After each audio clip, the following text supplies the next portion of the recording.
교재 13페이지 보겠습니다. 없으신 분 손 드시면 되겠습니다. 하나님께서는 적군들에게 예루살렘을 파괴할 것을 요구하십니다. 백성들은 여전히 하나님의 말씀에 귀 기울이지 않고 예레미야가 전하는 메시지보다는 거짓 선지자가 전해주는 거짓된 평강에 더욱 마음을 두기 때문입니다.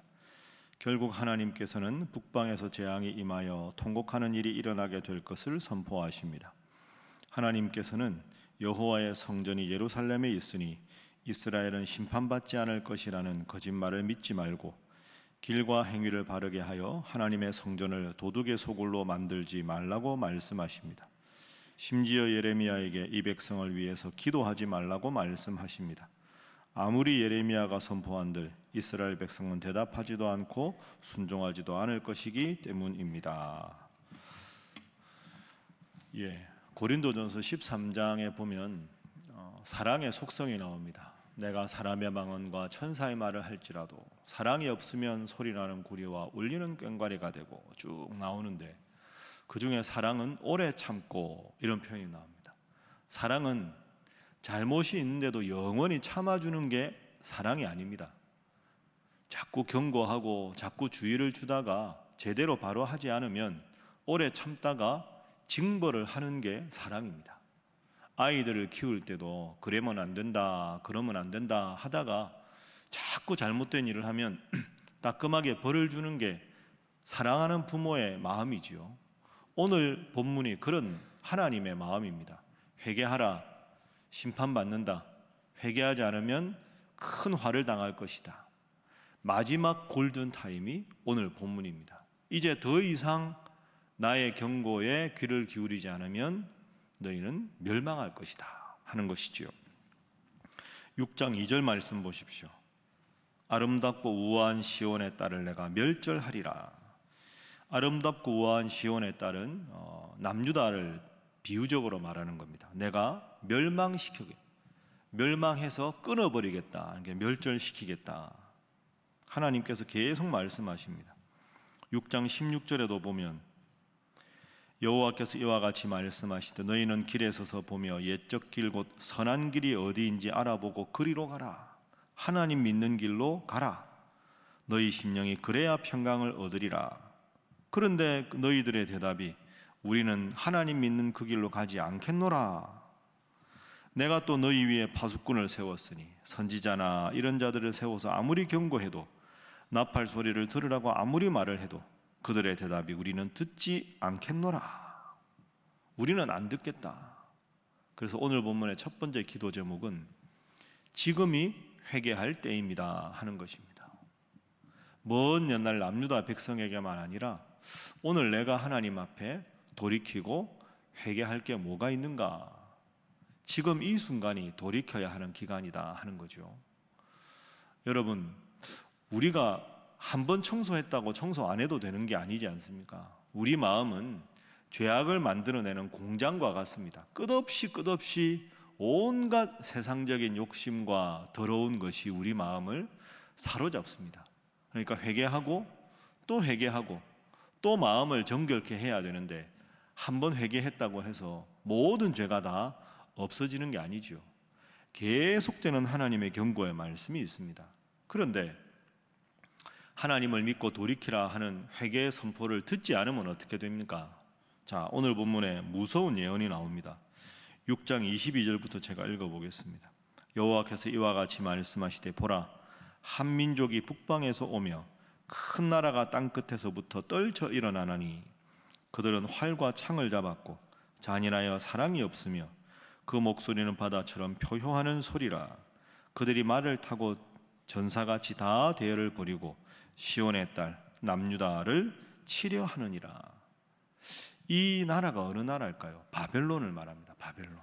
그러니까 북방에서 오는 무서운 민족은 바벨론입니다. 지금 이 상황에서 하나님께 돌이키고 회개하지 않으면 남유다는 바벨론에 의해서 멸망할 수밖에 없다. 이게 오늘 본문의 가장 주요한 내용입니다. 이걸 우리 오늘 삶에도 그대로 적용할 수 있습니다. 하나님께서는 끝없이 말씀을 통해서, 예배를 통해서 길에서 돌이키라, 하나님 앞에 범죄한 것, 내 삶에서 하나님 앞에 돌이켜야 할 것이 무엇인지를 살펴보고 돌이키라고 끝없이 경고하시는데, 그 경고를 끝없이 하심에도 불구하고 듣지 않으면 하나님은 처음에 말씀드린 대로 오래 참아 보시다가 도저히 안 되면 심판을 하게 된다 하는 거죠. 신앙생활을 하다 보면 간혹 그런 경우가 있지 않습니까? 저분이 저렇게 하면 안 되는데, 여러분도 아이들 키우다가 너 자꾸 그렇게 되면 큰일 난다. 남들 눈에는 보이는데 정작 본인은 그걸 모르는 경우가 있습니다. 다 아는데 본인은 모르죠. 끝까지 고집을 계속 부리다가 하나님 앞에 크게 심판을 당한 다음에서야 하나님께 돌이키든지, 그 다음에 더 마음이 비뚤어져서 하나님을 믿는 믿음에서 떠나버리든지. 그래서 우리가 습관적인 신앙생활이라는 게 한편으로는 매너리즘에 빠지는 위험도 있지만 습관적인 신앙생활이 그만큼 중요한 겁니다. 늘 때 되면 일어나서 새벽기도 나오고, 늘 주일이면 천하 없어도 하나님 앞에 예배드리고, 그런 거룩한 습관이 참 중요한 거죠. 하나님의 백성인데 하나님의 말씀을 듣지 않는 남유다 사람들은 심판을 받는다. 꼭 기억하시고 항상 말씀을 거울 삼아 말씀의 기준을 두고 여러분의 삶을 끝없이 돌아보는 회개하는 여러분 다 되시기를 주님 이름으로 축복합니다. 자, 두 번째 오늘 본문의 교훈입니다. 회개는 삶이 문제다 하는 것이 오늘 본문의 교훈입니다. 회개는 삶이 문제다. 겉으로 드러난 종교적인 행동을 하는 게 중요한 게 아니고, 마음 중심에 하나님을 모시고 하나님 앞에 부끄러운 걸 철저하게 쳐내는 마음이 중요하다. 겉모습이 중요한 게 아니라 하는 거죠. 자, 7장 넘어가 봅니다. 자, 7장 2절 말씀, 예레미야에게 다시 임한 하나님 말씀인데요. 2절 함께 읽어봅니다. 시작. 너는 여호와의 집 문에 서서 이 말을 선포하여 이르기를, 여호와께 예배하러 이 문으로 들어가는 유다 사람들아, 여호와의 말씀을 들으라. 아멘. 자세히 다시 보면 여호와께 예배하러 이 문으로 들어가는 유다 사람들, 그러니까 이게 안 맞는 겁니다. 하나님은 끝없이 회개하라, 심판받는다. 유다 사람들은 지금 어디 갑니까? 예배하러 가는 겁니다. 우리가 하나님께 예배하는데 뭐가 문제입니까? 이렇게 되는 거죠. 이 엇박자가 나는 거죠. 남유다 사람들은 마음으로는 온갖 죄를 짓고, 어제 보았지만 하나님께 예배드리는 것뿐 아니라 바알과 아세라 제단에서 온갖 추악한 짓을 다 하면서, 그래도 우리가 주일이면 예배당에 가잖아요. 이걸로 모든 것을 합리화하는 겁니다. 하나님은 뭘까요? 나한테 제사 지내고 나한테 예배 드리는 게 중요한 게 아니라 마음 중심에 하나님을 모시고 있느냐가 중요하다. 마음이 떠난 상태에서 겉으로 예배만 드리는 게 뭐가 중요하냐? 마음이 떠났는데. 이게 지금 하나님의 관심과 남유다 백성들의 말이 달라지는 겁니다. 심판을 받는 거죠. 하나님은 우리의 마음의 회개를 원하신다. 7장 2절 읽은 3절 보십시오. 만군의 여호와 이스라엘의 하나님께서 이와 같이 말씀하시되, 너희 길과 행위를 바르게 하라. 그리하면 내가 너희로 이곳에 살게 하리라. 너희 길과 너희 행위, 겉으로 드러나는 예배드리는 것만 아니라 삶이 바뀌어야 한다. 더 구체적으로 5절에 너희가 만일 길과 행위를 참으로 바르게 하여 이웃들 사이에 정의를 행하며 이방인과 고아와 과부를 압제하지 아니하며 무죄한 자의 피를 이곳에서 흘리지 아니하며 다른 신들 뒤를 따라 화를 자초하지 아니하면, 그러니까 삶으로 돌이켜야 하나님 기뻐하시는 모습이 된다 하는 거죠. 이 참 하나님께서 말씀하시는 게 오늘 우리에게도 그대로 해당이 되지 않습니까? 제가 여러분들 앞에 설교를 참 자주 하죠. 목사니까 설교를 자주 하는데요, 목사에게 제일 큰 부담이 사실은 설교입니다. 설교하는 것 자체는 어렵지가 않습니다. 쉽지는 않죠. 이게 쉬운 일은 아닙니다, 설교하는 게. 그런데 목사가 설교만 분지르르하게 하는데 제가 살아가는 모습이 여러분들 앞에 아무 은혜가 안 되면 그게 무슨 하나님의 말씀을 바르게 전하는 모습이 되겠습니까? 저는 이번에 이제 말씀을 쭉 새벽마다 이렇게 읽고 주일 설교 준비하면서 제가 지금 모세 준비하지요. 제가 요즘에 목회하면서 그런 생각 참 많이 합니다. 내가 참 철이 없었다. 제가 그래도 모태신앙이고 어릴 적부터 성경이나 이거에 대해서 참 나름대로는 꽤 또래들보다 많이 안다고 생각했는데 내가 참 잘 몰랐구나. 요즘은 모세 이야기를 다시 설교를 준비하면서 제가 먼저 은혜를 받고요. 새벽 말씀을 준비하면서도 제가 먼저 은혜를 받습니다. 그래서 새벽마다 설교하고 주일마다 설교하는 게 때로 부담스럽지만 이게 얼마나 감사한지 모릅니다. 진짜 목사가 좋은 거다. 내가 훌륭한 목사라서가 아니라 늘 싫든 좋든 최선을 다해서 하루의 시간 중에 제일 많은 시간을 성경 읽고 말씀 준비하고 말씀 수정하고, 이게 얼마나 행복한 일인가.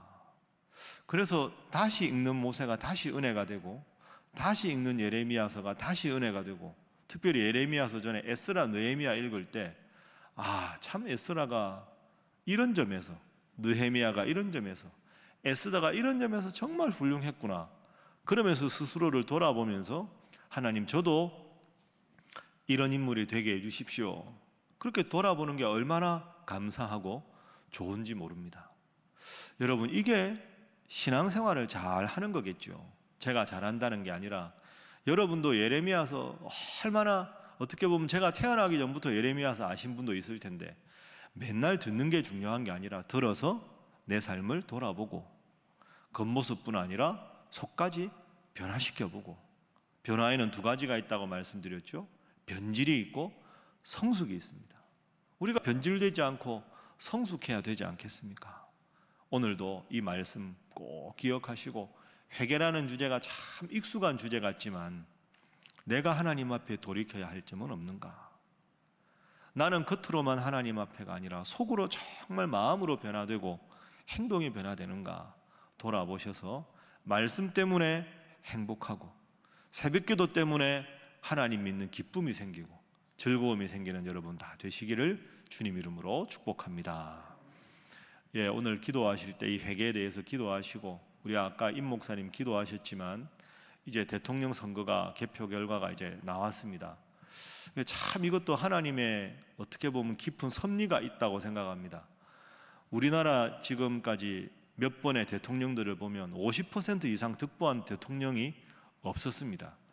이번에도 아마 제 기억에 48.6%인가 그럴 겁니다. 아주 근소한 차이 아닙니까? 하나님의 뜻이 이런 거 아니겠습니까? 대통령이 당선된 분이도 이 나라 국민의 반은 당신을 지지하지 않았으니 더 겸손하게 대통령 일을 겸손하게 잘 하라, 이런 뜻이고, 여당 입장에서는 그렇게 절대 다수의 국회의원이 있는데 이렇게 이번에 대통령 선거에서 당선되지 못한 것은 하나님 앞에 더 겸손하게 백성들을 잘 섬기라. 제가 걱정되는 건 이렇게 되면 또 다른 이전 투구가 되고 서로 원인 공방하고 이러면서 정말로 이 나라 백성들이, 국민들이 뭘 원하는지 돌아보지 않고 서로의 정치적인 패권을 다지려고 하는 게, 그렇게 되면 얼마나 이 나라가 안타깝겠습니까? 말씀을 통해서 우리를 돌아보듯이 이 결과를 통해서 위정자들이 누군가를 탓하기 전에 국민들의 마음을 먼저 헤아리고 하나님을 정말 두려워해서 이제 이 나라가 더 하나님 앞에 바로 서는 나라가 되도록, 여러분의 정치적인 입장이 중요한 게 아니라 모든 정치 지도자들이 하나님 앞에 바로 서는 나라, 아울러서 이 나라가 하나님 앞에 바로 서고 한국교회가 다시 도약할 수 있는 계기가 될 수 있도록 당분간 위정자들을 위해서 간절하게 여러분 기도해 주시기 바랍니다. 함께 기도하겠습니다. 본문 말씀 생각하면서 이번 결과를 통하여 겸손하게 돌아보는 위정자들 되게 하여 주옵소서.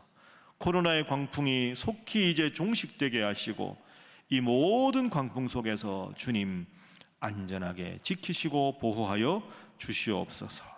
그리고 우리 교회 성도들 중에서 아프고 힘들고 외로운 많은 분들이 있습니다.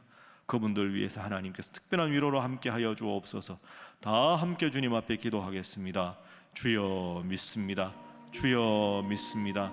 주여 믿습니다.